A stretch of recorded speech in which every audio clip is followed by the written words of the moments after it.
বন্ধুরা, একবার জঙ্গলে কিছু ভুতুড়ে পাখির আগমন ঘটে। ভুতুড়ে পাখিগুলো বনের ভেতরে থাকা অন্য পাখিদের উপর আক্রমণ করতে থাকে। কেউ বাসা ভেঙে দেয়, কেউ আবার ডিম খেয়ে নেয়। কেউ বাধা দিতে আসলে ওই ভুতুড়ে পাখিগুলো তাদেরকে গিলে খেয়ে নেয়। তারপর তারা সেদিনের মতো সেখান থেকে চলে যায়। সেই রাতে এক টুনি পাখি তার বাসা ভেঙে যাওয়ায় মাটিতেই ডিম পাড়তে বাধ্য হয়।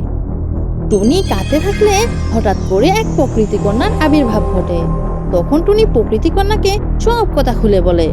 প্রকৃতি কন্যা টুনির সব কথা শুনে কিন্তু কোনো কিছু না বলেই সেখান থেকে অদৃশ্য হয়ে চলে যায়। পরদিন রাতে ওই ভুতুড়ে পাখিগুলো আবার সেই জঙ্গলে ঢুকে পড়ে। টুনিকে সামনে দেখতেই বেধড়ক মারতে শুরু করে। এমন সময় ঘটে আশ্চর্য ঘটনা। ওই ভুতুড়ে পাখিগুলো টুনিকে যখন মারতে থাকে, ঠিক তখনই আবির্ভাব হয় সেই প্রকৃতি কন্যার। এবার ওই ভুতুড়ে পাখিগুলো প্রকৃতি কন্যার উপর আক্রমণ করতে যায়। যখনই প্রকৃতি কন্যাকে আক্রমণ করতে যাবে ওই ভুতুড়ে পাখিগুলো, ঠিক তখনই প্রকৃতি কন্যা তার জাদু দিয়ে ওই ভুতুড়ে পাখিগুলোকে ঝলসে দেয়। দেখতে দেখতে ওই ভুতুড়ে পাখিগুলো আগুনে জ্বলে পুড়ে ছাই হয়ে যায়।